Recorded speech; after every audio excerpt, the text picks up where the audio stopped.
Welcome to Sweet Life Beat Life. We hope this video helps. You start by updating firmware on both the RSC2 and your camera. This avoids protocol mismatches.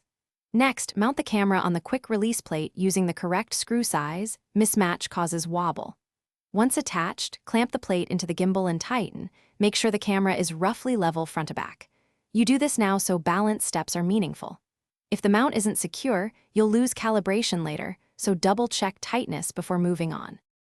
Now balance the tilt, roll, and pan axes. Small adjustments make large differences.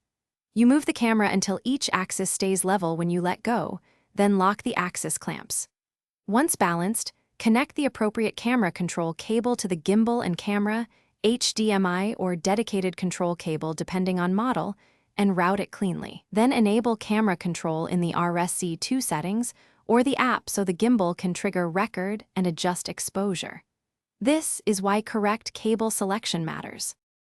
Finish by running the gimbal's auto-calibration in the app to sync motors and IMU. This optimizes responsiveness. After calibration, test recording, shutter, and focus controls from the handle so you verify remote operation. Once done, fine-tune follow speed and deadband for smoother motion. If controls don't work, make sure the cable is fully seated.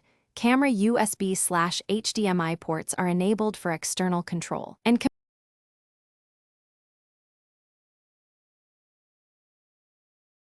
Thanks for watching. Consider subscribing if we helped you.